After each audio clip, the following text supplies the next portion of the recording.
Today's episode is an important one. We sat down with Matt Paris, who lives with schizophrenia, to get a real, unfiltered look at what it's like beyond misconceptions. We'll be talking about his hallucinations, delusions, and how he navigates daily life. Trigger warning. This episode discusses sensitive topics, including suicide. If you're struggling, please reach out to someone you trust or seek professional support. Hello, Matt. Hi, Matt. How are you, brother? I'm good. How are you? All right. I'm used to having Naomi's friends on. It's the first time I have one of my friends Is on. it the first time? I think so, yes. More lamb. I swear to God. Well, apart from Liz, who we both But she's know, more but my she's friend. more your friend than It's true, mine. Ek. I'm honored, Matt. Thank you. No, I'm honored. Thank you for giving me the opportunity. Nice to properly meet you, though. It's really nice Yes, having you thank you, here. Nate. Exactly. And thank you very much for coming on. Of course, I course. know that in certain situations it's really hard to talk about certain topics and experiences, especially experiences that are unique, such as your own. So we really thank you for bringing your knowledge to our platform to help us continue to educate youth and to destigmatize certain stigmatizations, Wow. I guess. Destigmatize the stigmatizations Exactly. together with 3 Hour. I guess that works. Thank you.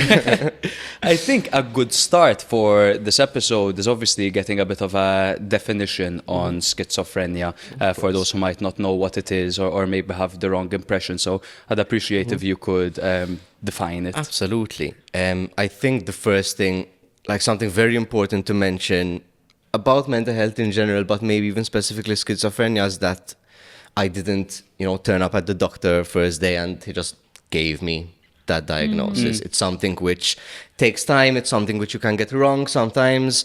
So currently my diagnosis is of schizophrenia. Before that it was called a mild psychotic episode, which wasn't really mild, so then it turned into something else. There's still, question in my brain at least whether it is the right diagnosis or not, but my diagnosis that I identify with is that of schizophrenia.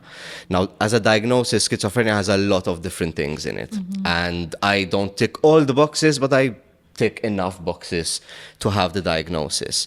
It's primarily made up of a psychotic experience, so somebody who experiences psychosis. That means they can experience hallucinations, so seeing things, hearing things, any of your five senses really can work with hallucinations. Or something like delusions, where I believe in something that, even in light of conflicting evidence, I still continue to believe in. Some very common ones we have here in Malta are that, God is speaking to me, or that the Secret Service is spying on me, for example. Other parts of schizophrenia include maybe more secondary symptoms, could be issues with speech, with your voice, emotional recognition and emotional regulation, a lot of other than underlying small symptoms, so issues sleeping, with eating, self-esteem, paranoia is another very common one that people experience. So there is a lot that goes into schizophrenia. I, like I said, don't tick all the boxes, so my experience not going to talk about all these things, but I will speak about, what my experience with it is like. And I believe it affects people very differently. It does. Even something like medication, for example, fluctuates very much from one person to the other. So everyone's experience with schizophrenia or psychosis is going to be different to mine, and mine is going to be different to many other people's. When did you realize that something was different? So my symptoms started when I was 15. It was after my O-levels. The first symptoms I ever had were I was hearing voices whilst I was swimming. I used to train water polo at the time. So my mind was, very not occupied at the time, and I started hearing these voices at the time speaking to each other, not even speaking to me. I didn't tell anybody about it. I found it obviously very strange and very confusing, and that gradually started happening more and more frequently, and within about a month it was something that I was experiencing a lot of the time. Maybe sometime after that I started experiencing them visually as well. And by that time they would speak to me also.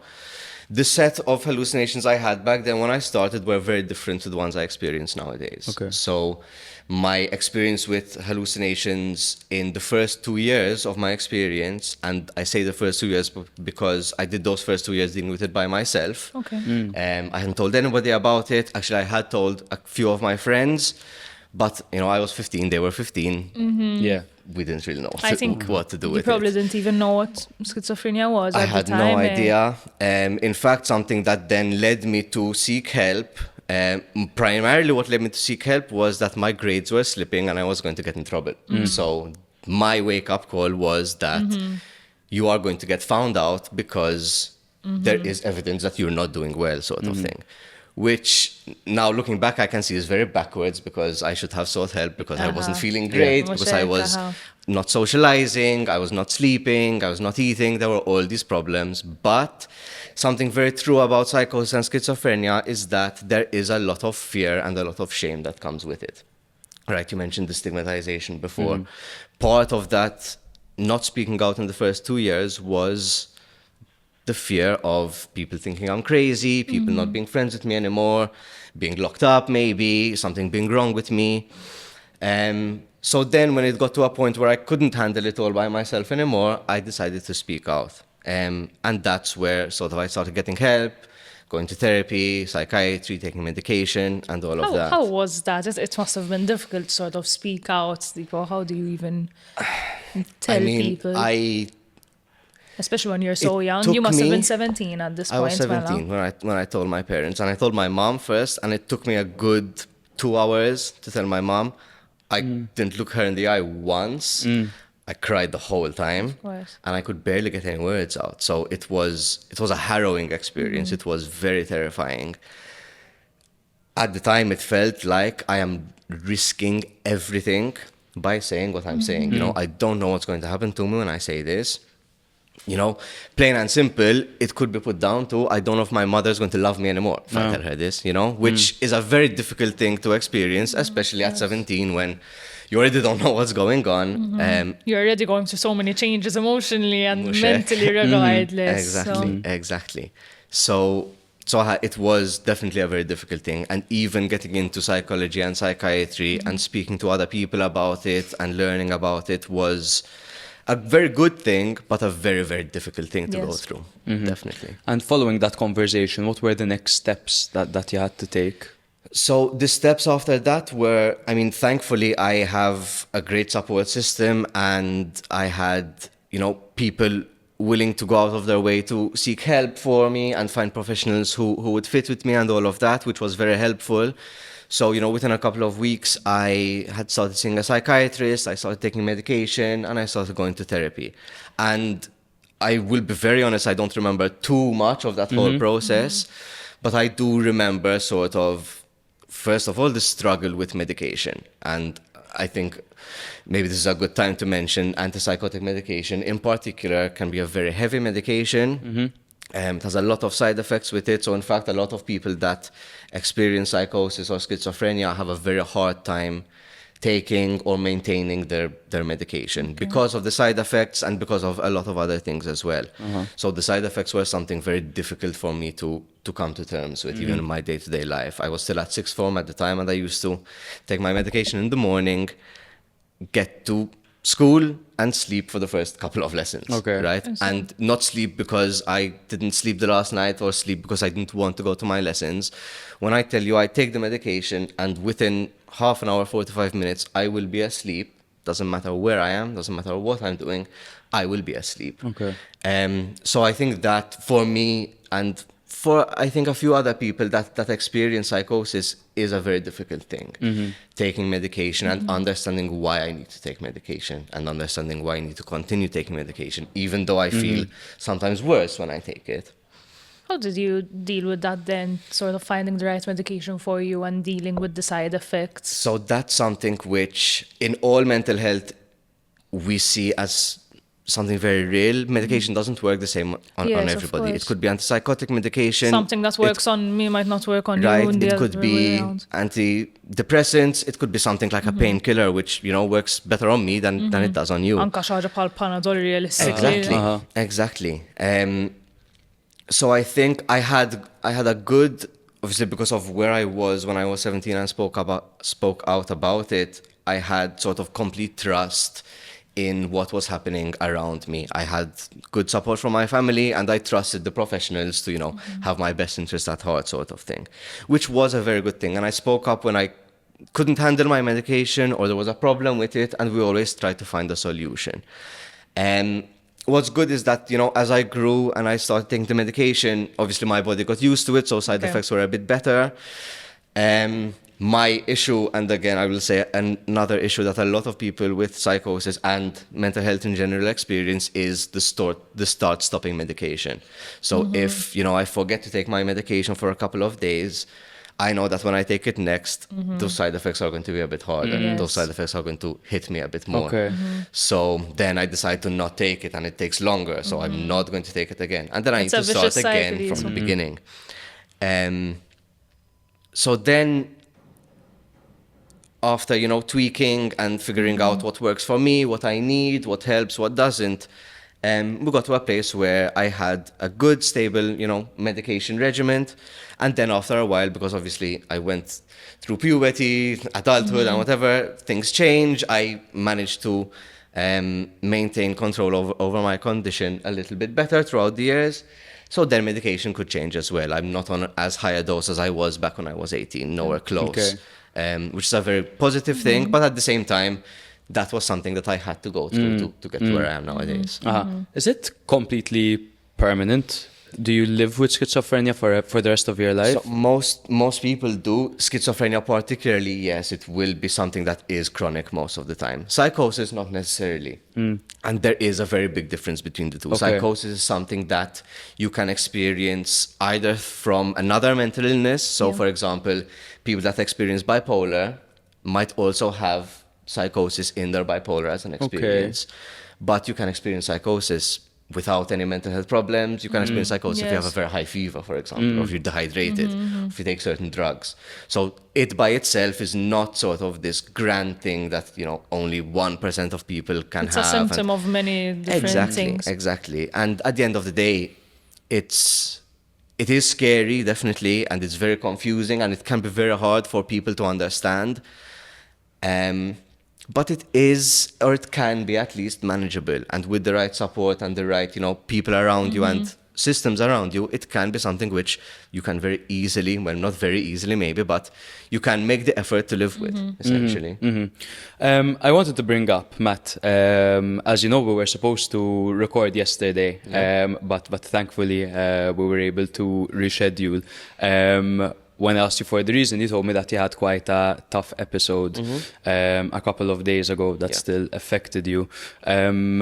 What was that experience like? And in general, what does a tough episode look like for you? So this one in particular sort of stemmed from a panic attack which I had. I can't tell you exactly why I had the panic attack. It was something which I had been feeling for a couple of days brewing. And there were maybe a couple of triggers that morning, and it was something that came out. Now, what happens with me specifically sometimes is that when I have a panic attack, my psychotic symptoms get a lot more intense, and it's a lot harder for me to maintain that hold on them. So when I say episode, it will usually start with a panic attack or something like a low mood, or there could be a specific trigger. But then what an episode means is that I would still experience what I experience most of the time, just to a much higher intensity, and my understanding of it won't be as good as it usually is, right? The awareness won't be there. I won't have that ability to differentiate between what's mine and what's the rest of the world's. And that's where for me things can get kind of unsafe, because if I'm not sure what I'm doing or where I am, then I'm at risk to myself and possibly even other people. Thankfully, the one I had a few days ago wasn't too bad. It was mostly anxiety fueled. So once I managed to calm down that anxiety, I felt a lot better. Something that is very true is that after I have an episode, I will be very tired. So I have medication which I can take, we say PRN, which means I can take it whenever I need to. if I have something like an episode or a panic attack, which helps calm me down. And I took a little bit of that. I tried to calm myself down and I felt better. But then there's still that, residual anxiety and tiredness from having gone through an intense experience. So I appreciate the rescheduling very much. What are the hallucinations like particularly? So the hallucinations I have nowadays, there's one hallucination in particular that I've had since I was 15. He's been there the whole time. I have 5 sort of main hallucinations that I see day to day. I can have other random hallucinations. And something important to mention is that whatever the hallucination is, I'm going to have more of it, or it's going to be more intense depending on how I'm doing, right? Okay. So if I'm having a good day or a great day, I'll still have hallucinations, but there'll be a lot more background. They won't interfere with me as much.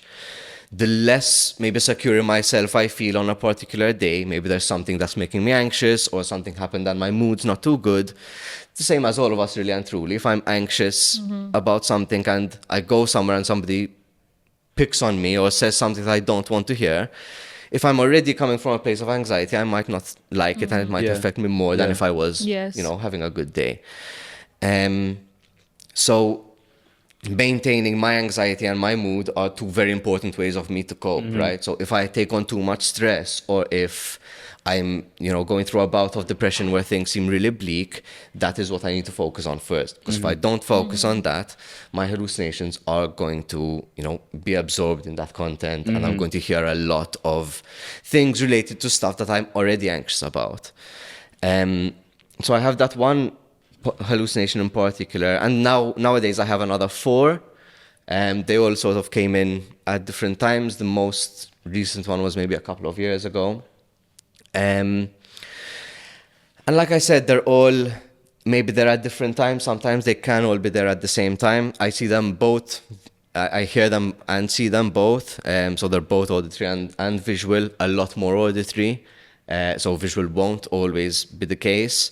And it depends where I am as well. The other hallucinations, so 3 of them are men. One of them is a woman and one of them is a talking dog. Okay. Yes, which the first time I experienced was still very surprising, even having had, experienced psychosis for a while at that point. But it's very... I always mention this, and the talking dog in particular, and I speak about this with younger students who are still in secondary school and kids and stuff like that, and they're always interested by it. But something I always make sure to mention is that no matter who they are or how they look or what they present as, for me, it's always a negative experience, right? Okay. So there are moments where they're not super intense or they're not, very horrible to me. There might be times where they're just standing in the corner of a room, for example. But for me, that is still, intrusive. It's still something which I am not enjoying the experience of, and thus it makes me feel worse. Now, depending on what I'm experiencing in my life, I might have one present more than the other, for example. So the woman that I mentioned in particular comes out a lot when I have relational issues, when I have self-esteem issues, when I have body image issues. And that's just sort of something that, you could say she specializes in. It's something where I have this experience that is very manipulative in a way to make me feel worse about what I'm already experiencing. I like to relate them a lot of the time to bullies, right? Yeah. Bullies are something that we all know exist, that we've all maybe encountered in one way or another.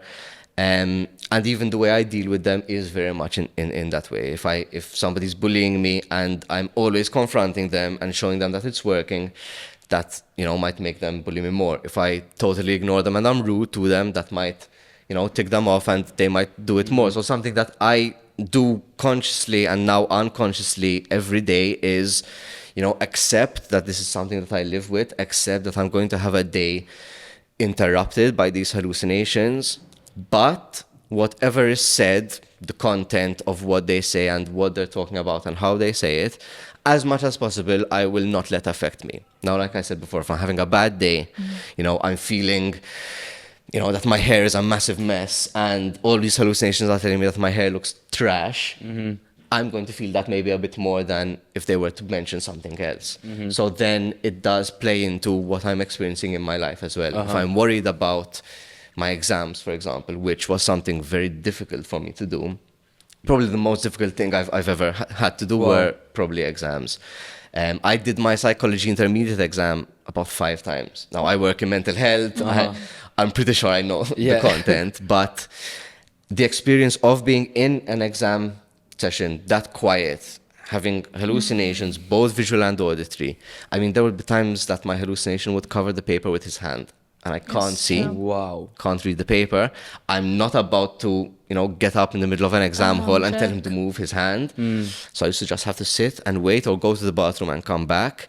Always having the anxiety of the exam, the anxiety of my psychotic experience, and not knowing what the hell I'm supposed to do with all of this anyway. So then, in these specific situations, things can get a lot more intense. Did you ever, because you said obviously you're not going to get up in the exam hall and ask them to move, but have you ever engaged in conversation?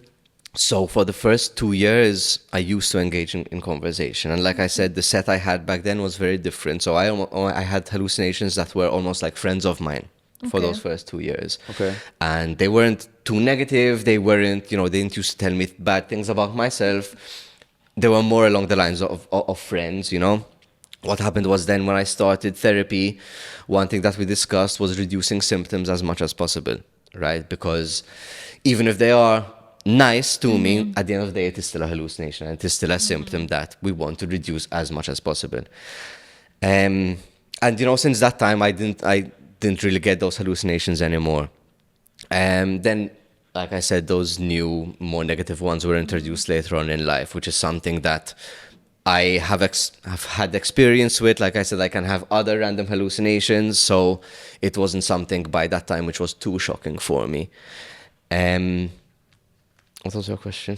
Have you ever engaged in conversation? Yes. So yes, back then with those that I had for those 2 years, I used to engage with them, and I didn't know better than to not engage with them, than to engage with them. Even the negative ones, maybe for the first, maybe year of my treatment, it's something very difficult to have somebody telling you things that, first of all, you don't want to hear and maybe you would like to argue against, but you have to, keep in mind that there's no point in arguing it. There's no point in engaging. And psychosis is something, I like to relate it a little bit to a whirlpool, where the closer you get to the middle, the stronger it's going to pull you in. So the more I engage, the more I give importance, the more I, acknowledge, the stronger their hold on me is going to be. So then, as much as possible, I try not to engage with them. Nowadays, I rarely engage with them. At the end of the day, I'm still human. So, jizloq li xi ħaġa every now and then where I want to, I answer back, or I'll roll my eyes, or I'll, do something, behave in a way that is, directly related to, as a reaction to what I'm experiencing. But as much as possible, I try not to. I've had moments where I've lost, the control I maintain over my symptoms, and I've spoken to them in public in front of people before. Or, something happens and I don't really think about what I'm doing, and I say something or I do something that, might look strange to other people because they're not experiencing the same thing I am. What would you need there? Sorry. And what was that like when something slips in public? So if something slips and it's something small, most of the time I don't really mind. The worst one that I've ever experienced, the main trigger for me was that I was drunk. So I was still 17, 18 at the time, and of age. Yes, I was definitely of age. But I had to be, because I had already spoken out about it. So I was already 17 for sure. And I was out with my friends in Parchville, and, from that night, I realized that alcohol was a very big trigger for me. Drinking too much, at least, was a very big trigger, because we all lose our inhibitions when we drink too much, right? And my inhibition helps me maintain control over how I am in public. what happened was I didn't have that inhibition. I was not doing well, and I ended up having literally a screaming match with a hallucination in the middle of Burger King Portugal in front of a bunch of people. The next morning, I wanted the ground to swallow me up. I mean, at that point, I didn't, because I wasn't aware of what was happening. So that for me was a very intense and definitely embarrassing and, confusing moment for me to experience, especially publicly. I wondered, if people were talking about me. I wondered if there were people I knew there who have a totally different perception of me now. But then, as time went on, it was something that, again, I had to accept. I am different to a lot of people. And unfortunately, that means that sometimes my behavior is also going to be different. It can be very small things, Schizophrenia. And so if I'm walking through a corridor and I visually have a hallucination in front of me, I'm going to have to walk around this person. To other people, it will look like I'm, walking in zigzags maybe, or walking around nothing. But it is just something which I have to accept that every now and then it may happen. What would you need in a scenario like that? So if you are hallucinating in public and you've got a friend with you or someone that you'd hope can help you, what can they do to help you? I think the first and most important thing, obviously it depends on how I'm doing. So if I look like I'm at risk to myself or other people, that's a little bit of a crisis situation where I would want the person who's with me to, call the respective authorities. Even if the police need to be involved, then that's what has to happen.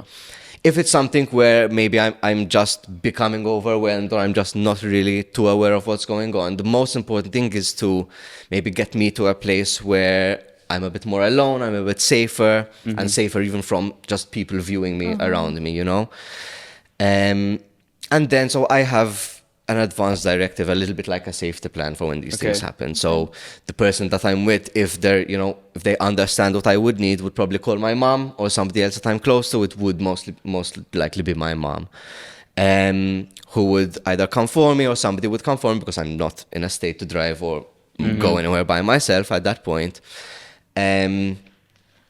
And then what I would need is that PRN medication that I spoke about earlier, where if I don't have it on me, I need to go and get it from home, and to be in a safe environment. So if, for example, which has happened, I have an episode that has, suicidal thoughts or ideations attached to it, that might require me to be hospitalized. And that's something which I would never want for myself, but it's something that sometimes might have to happen and has had to happen before.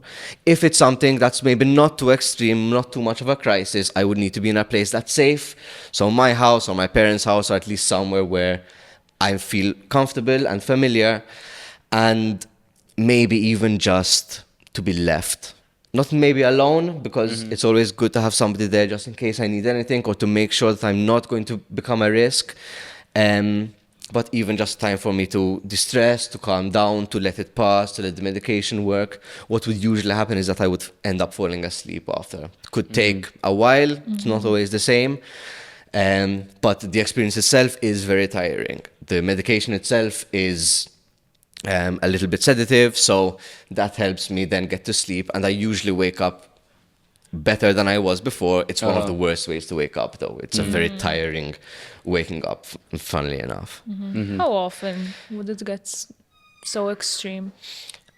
Thankfully, recently, maybe the past couple of years, it hasn't been very, very frequently. Like I said, it does tend to go hand in hand a lot with what's going on in my life. So if I have a year that's very intense, like, my last year at university, for example, that may be something where I have more of these pocket episodes. Nowadays, it doesn't happen too often. And nowadays, I have a very good idea of when one might come on, or I might feel it coming on a little bit slowly. And I try as much as possible, obviously, to avoid things that I know are going to throw me into an episode. So I don't drink to the point where I'm going to get tipsy or drunk anymore, because I know that for me, that is an issue. If I lose that inhibition, it's going to be an issue, and I'm going to either have an episode or, worse, fall into a crisis. So as much as possible, I'll try to avoid these things. It's not always possible, because things like stress and, of course, conflict and things like this are always going to come up, but then it just depends on how I deal with them. And it sounds like you deal with a lot on a day-to-day basis because, I mean, I have rough days, but the repercussions are very different, obviously. Would you say that's the hardest part, maybe the day-to-day maintenance of your mental health? I would say that absolutely. And I think I like the question because if, somebody were to just ask me what the hardest part is, I would probably say, that when I feel suicidal or when I feel like when I need to go to hospital or when I've lost contact with reality completely. But I do think the hardest is maintaining it day to day and always having to have that awareness, always having to make that effort, always having to maybe explain to other people what I'm experiencing. And then that comes with a lot of emotional layers. So if I wake up and I don't feel well enough to go to work, for example, I have a lot of guilt attached to that. I have a lot of shame attached to that. I feel like a failure for the rest of the day, maybe. So then it becomes this balancing act between being kind to myself and finding the motivation to do what I need to do, which sometimes can be very difficult and sometimes feels genuinely impossible. Of course. How do you feel it's also affected your relationships and opportunities? I think relationships are always difficult, right? Irrelevant of whether there's psychosis, whether there are other mental health problems. Relationships are something which, as we grow older, we always learn more about. I think with psychosis, specifically, my experience with it at least is that it can be difficult to communicate what I'm experiencing, how I'm feeling sometimes. It also does come, with this disclaimer that I need somebody, whether it's a romantic relationship, whether it's a friendship, whether it's a colleague, I need people around me who understand, right? There's no way I could, work with a colleague that doesn't understand anything about mental health. And not that there's anything wrong with that necessarily, because we understand that people just don't have the opportunity to learn about it sometimes. But for me, to protect myself, I can't be in social situations, long-term social situations where I don't have that understanding. I need to be able to message you and say, listen, not coming today. I'm not feeling good. Ciao. And that's it. And I have a lot of friends around me that are understanding, and I've had experiences with people that maybe were less understanding. I've had experiences where people totally don't have an idea of what psychosis or schizophrenia is like, but will still use it when speaking about me, or use it as a reason for something negative about me, for example. I've had moments where I've experienced stigma from corporations, for example. One thing that is very true with not just schizophrenia or psychosis, but with a lot of mental illnesses, is that it can be very hard to apply for life insurance. Okay. I could not get life insurance, and it created a lot of hassle in me securing a home loan and moving out and all of that, which I can, say that I'm, thank God, lucky enough to have people around me to support me even financially, but a lot of people don't. It can be very difficult. Absolutely. Is it mainly because of the suicidal ideation? So it can be, not necessarily. In my case, it was that because I've had two hospital admissions related to suicidal thoughts. Now, both of these were quite in the past when I applied for the life insurance, and I was never even consulted myself about it. So even just the fact that you've seen I have a mental illness and you've seen that maybe I've been suicidal, and it's just a blanket no without, maybe seeing how I'm doing now. Maybe I'm doing better, which I definitely was. That was something which I, at the time, found very shocking. Still angers me a lot, if I'm totally honest. Of course, even as you're speaking, it's angering me myself. Exactly. And it's something that I even have friends who have experienced the same thing, and not friends that have schizophrenia or psychosis, friends that have, different mental health problems, some that might not seem as extreme or intense. Now, you can't compare, but, for somebody that doesn't understand, like an insurance company, it's a bit unfair to discriminate so much on people that are experiencing these things. And you're, at the same time, just making it a lot harder. Because if, for example, one of my main issues was my home life, thank God it's not, but if one of my main issues was my home life, by rejecting that, you're ensuring basically that I stay in this environment that's making me feel the way I'm feeling and giving me this negative experience. So even in the way we look at it from not just a social, relational, point of view, but in wider society, it creates a lot of obstacles, which is why nobody wants to say that they have a mental health problem, which is why I'm the first person in Malta ever to speak out publicly about having schizophrenia, because people don't want, or at least want to avoid these obstacles as much as possible. So it can be very, very difficult. Because it's a domino effect, right, as well. That's it. Wow. Yeah. Thank you for speaking Of about course. it and for literally being the first person in Malta to speak so openly about it. Loads, 'cause- man. Of course. I wanted to touch upon, obviously you're comfortable with it, the reality of the suicidal thoughts.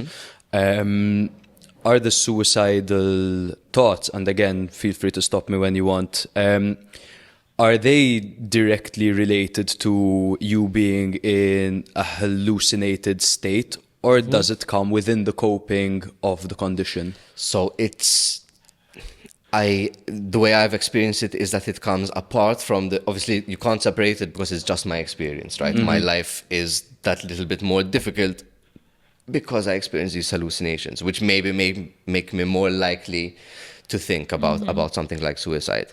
I've always felt that they were separate in the fact that I have hallucinations tell me to take my own life, to kill myself, that I don't belong here and stuff like that.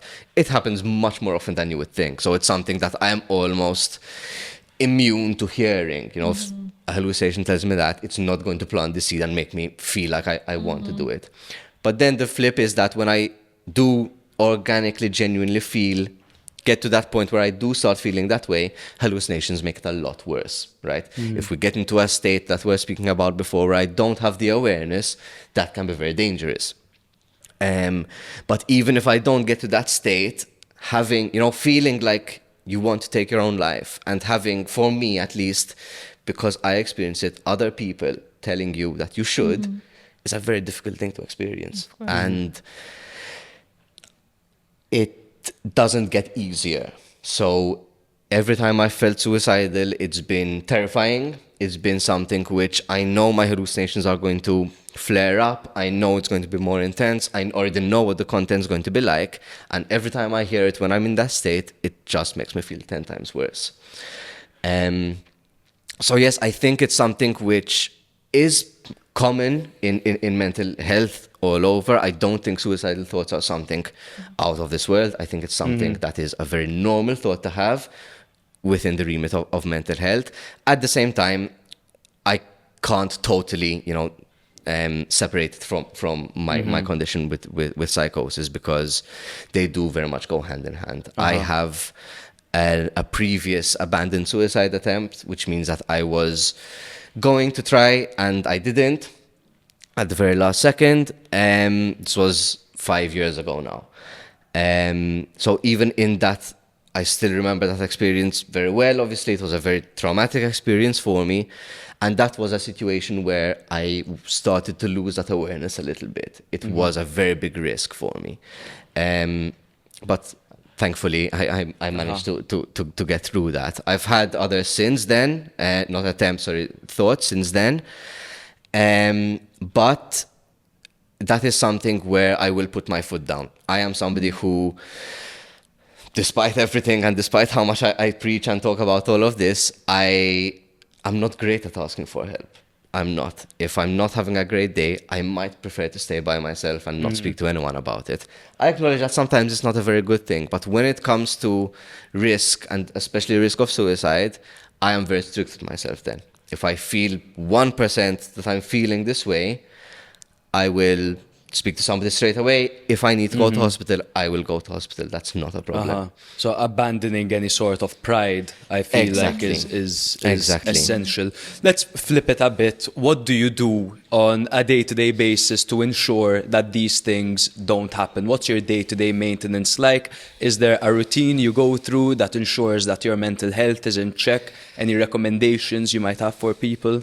So I'm there definitely should be a routine at the moment. It's a bit all over the place. There are definitely things I do day to day. So even mornings are the worst for me, for example. Anybody that's... Mornings are the worst in general, man. For sure, for sure. But anybody who's been around me in the morning knows that on the best of days, I'm awful in the morning. On the worst of days, I would much rather stay asleep all day. I need to take my time. Something which is very true is I am somebody who needs to take my time. I cannot move at the same pace as everyone else. Even when it comes to work, for example, if I'm not having a very good day, I can message in, and what's good about understanding is that it doesn't have to be black or white. I don't need to message in and say, look, I'm sick, I can't make it, or I'm fine, I can make it. I can message my manager or my assistant manager and tell them, look, I'm not doing too well this morning. Is it okay if I take my time and come in a little bit later? And just that understanding and flexibility helps a lot, because I don't have that added stress of, needing to hurry or get to the office or any of that. Or if I don't go, I don't have that added stress of, well, now I'm a failure, I can't keep doing this, I need to go to work and all of this. So I think moving at my own pace is definitely something which, like I said, I did my psychology O level 5 times, intermediate, sorry. That was me moving at my own pace. I got into university 2 years after the same people my age. It was never an issue for me, because my acknowledgement is that in my day-to-day, I need to acknowledge that I have different needs. I have needs that are the same, but some of my needs are different, and I need to attend to those needs. I try as much as possible to, be as calm and as mindful as I can. It's very difficult. I don't always manage. I don't manage more than I do, probably, but it does help. One thing I don't do, which I will admit, and I actually should do a lot more of, is exercise, for example. We know exercise is a very good treatment for mental health. It's something that I have a very difficult relationship with, but every time I've done it, it has always helped. So it is something which I would like, at least this year, to push on and motivate myself a bit more to move in that direction. The most important thing, however, is having people around you who support you and having people around you who understand. If you don't have that, everything becomes a lot more difficult. If you have people that either don't understand or, the other extreme, either discriminate or, bully because of something like that, it's going to make things a lot more difficult. I've had to cut people out of my life for this reason, and it was never something that I necessarily felt bad about doing. At the end of the day, I'm taking care of myself, and that is my most important. And it might sound selfish, absolutely, and it does create this sort of selfish thought where I need to think about myself. You need to be but selfish I need to. sometimes. It's absolutely. Absolutely. I think it's the wrong word. That's why. And I like to use the word because it has such this negative connotation, but it is so important to be selfish and to think about yourself. And there's a limit. I'm not somebody who's always thinking about myself. Honestly, my problem is that I had to learn through a lot of hard work how to be selfish and take care of myself. But that is the most important thing. Where it comes to my mental health and my health, I am first and everything else needs to come second, unfortunately. Was it more difficult? I feel like bullying situations tend to happen at school, and they tend to happen with a younger audience. Now that you're an older gentleman, and by older gentleman I mean, what, mid-20s now? I'm a year older than you, man. You're a year older than me, so 28. Exactly. Does company become a little bit easier, that people are a bit more mature and not childish? My experience with people might not be the same as yours. Okay. I think it does in one way, because you as an individual get a better sense of what people you want to surround yourself with, right? I don't look for people, the same type of people as I did when I was 20, for example. At the same time, there is still a lot of ignorance, there is still a lot of hate, and there is still a lot of stigma related to it. So I've had experiences in my, mid-20s where I've been called schizophrenic, or I've been, made fun of because of what I'm experiencing. And I've heard people speak behind my back because of what I'm experiencing. And this is not children. These are adults. These are people that have jobs. these are people that are doctors, that are starting to become doctors. So this is not, just a childhood bully at school, being mean to me. This is something which someone systemically... who's meant to be more mature. Right? And, I might be able to take it and I can live with it, but not everybody's like me and not everybody can handle it the same way maybe I can. And don't get me wrong, I can't always handle it. I've had moments where even just remembering something that's happened to me has brought up difficult emotions to deal with. So it is true that it becomes easier to surround myself with people that are good for me, but I think you're always going to have people that don't understand. And it's funny because it doesn't even necessarily need to be linked to me or my condition or mental health in general. But if I'm sort of, in a group of people and there's one person who's being disrespectful towards women, for example, or towards immigrants, for example, that to me says that you and I cannot become close friends. Exactly. You don't have the empathy to be able to understand my experience for us to have that genuine connection. Respect. So then it becomes much less about mental health and just much more about empathy, just more about I guess there is that, like, I feel like from the way you're speaking, you know yourself really well. And I guess if there is some kind of silver lining is when you're going through something like that where you have to listen to yourself a lot, work on yourself a lot. I guess that would be a bit of a silver lining where you learn a lot about yourself. It definitely is. I mean, I can't say that, I have it, but I can definitely tell you that I've understood myself a lot better, which helps me understand people a lot better. In my line of work, I find it much easier to relate to maybe clients who have at work that experience psychosis than some of my colleagues, for example, because I know what that experience is like. I know how daunting it can be. I know how intense it can be. So I think, yes, as a silver lining, it definitely does add that empathy and understanding and awareness. Not always, unfortunately. Like I said, I count myself very lucky to have had the support that I've had, to have had the education that I have, and to be the person that I am because, it all helps at the end of the day. Not everybody's able to, have this conversation, unfortunately. And since you work in the field, can you also tell us a bit more about how common it is? Because I feel like, as you said, a lot of people simply don't speak up about and don't have the confidence. So schizophrenia as a diagnosis makes up about 1% of the population, which might seem low, might seem higher than some people expect. It does not mean that if you pick 100 people, one of them will have schizophrenia. It just means that there is a 1% chance in everything. Now, that 1% chance has a lot of things in it, right? If you have a predisposition, if you have a parent or a sibling that has schizophrenia, there's I think in a lot of cases likelihood. It is in genetic, fact, yes, right? a lot of cases it does become hereditary. I mean, my children, for example, if I do have children, might have up to a 50% chance of, developing or being born with schizophrenia, which is a pretty high chance. But yes, schizophrenia, like I said, as a diagnosis constitutes about 1% of the population. Psychosis then can differ. Psychosis is usually not something that is chronic. You can get out of psychosis. I know people who have been in and out of it more than once. But then that's something a little bit different. That can be a little bit easier to deal with in some ways and harder to deal with in others, there are a lot of misconceptions about it. How common it is, where it comes from, and a lot of these things. My favorite misconception is that I am this super dangerous, aggressive, violent person. I'm not, unfortunately.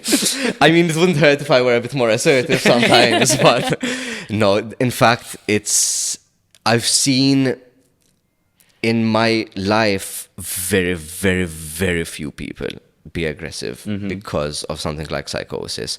I've seen many more people be aggressive because of drinking too much, because of traffic, because of heat, something. So it isn't the way it's portrayed in media. I'm not this crazy genius who's always violent and always looking to to be crazy out in public, and I use the word crazy because that's how it's perceived sometimes, and I don't identify with it, and I won't, call anybody that. It's public but perception or that you're referring to. exactly, the public Unfortunately. perception is that a little bit, that anybody that has this diagnosis or that does experience this falls into this category of being crazy or whatever. No, if I had to just comment on what person I believe you are, I think a great word to use, and I always notice this when I speak to you, man. It's resilient, like the day-to-day struggle, and the day-to-day coping and helping yourself, and also taking up a role in helping other people. I think that's I can't commend it enough. Thank you. And even Thanks. when you mentioned that you sat for your intermediate exam 5 times. The fact that you still went and did it another time speaks volumes. Second about time the type in of person tear, you man. are. 5 times it's Exactly. incredible, and the obstacles. What really stuck with me from that conversation is the obstacles of actually sitting for the exam, where you have hallucinations of people covering the paper. It's true, and and I'll mention this because I'm sure it's not only my experience, but Access Arrangement, for example, I didn't reach out to them, I'll be very honest, and maybe I should have, but in the sort of criteria that they had, there was nothing that I was experiencing that would warrant extra time, for example, or a different room or something like that, so I didn't even try. Plus there was also the shame and everything else with it. But, access arrangements in exams need to maybe start taking into consideration mental health. Definitely. If I, have anxiety as a disorder and there's nothing really I can do about it, maybe being in a room by myself or having more time. It's such a small adjustment that makes such a tiny difference. adjustment. It's so easy, just put it there. Like something that helps me day to day, and this I will say is probably my saving grace, is music, because that helps me focus my hearing on something else, something that I like, and it keeps, me engaged in what's going on around me and a little bit more grounded. If I could listen to music during my intermediates, probably would have made a little bit of a difference. I would have felt calmer, or at least I would have felt a little bit more confident in where I am and what I'm doing, and grounded in the exam and what I have to do.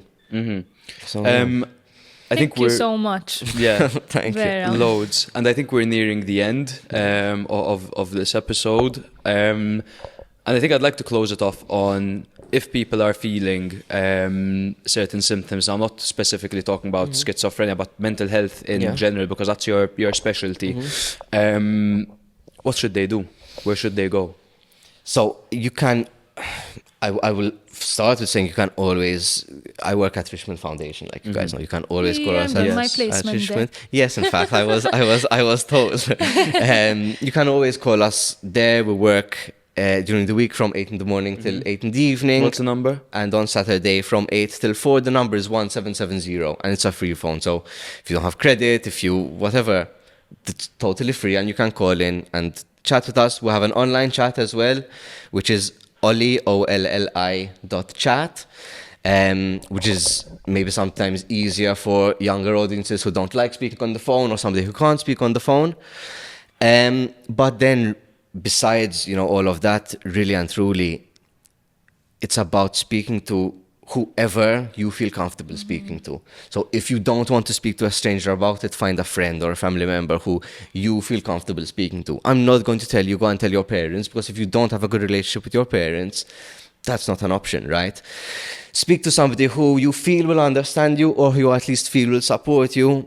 A lot of the time, if you look for help, you will find it. So even if you feel like there's nobody in your life that can or will or wants to understand what you're experiencing, find professionals, find a school counselor, a counselor at university, your GP are all very good places to start. It's just about getting that conversation started and that ball rolling. Once you Doing do that, first step. it becomes a lot easier.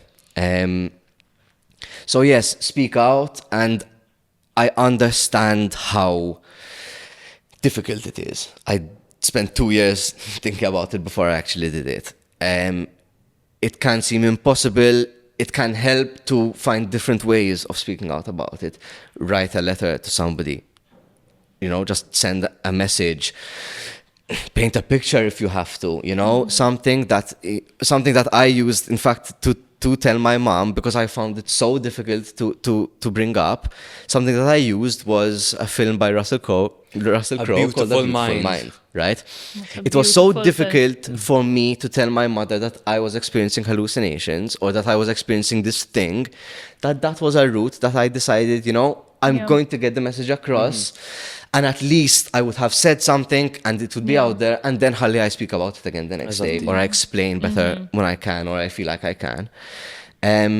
So speak, guys. Don't keep it to yourselves. I think that's the most important thing. If everything we keep to ourselves, we don't have one opinion on. And when you're not in a good frame of mind, that opinion's usually not a great one. Speak to people that you love, speak to people that you trust. And if you can't, or if you feel like you can't, speak to professionals. It could be a teacher, it could be a lecturer, it could be, honestly, it could be a priest, it could be some sort of community leader. Anyone can be a good point of contact to then refer you to somebody else or guide you to who you need to speak to. Yeah. Thank Matt. you so much for joining us. Of course, thank you guys. Thank you, brother. I really appreciate it, and keep up the good work. Not Pretza, bro. You too. Of course. Thank you.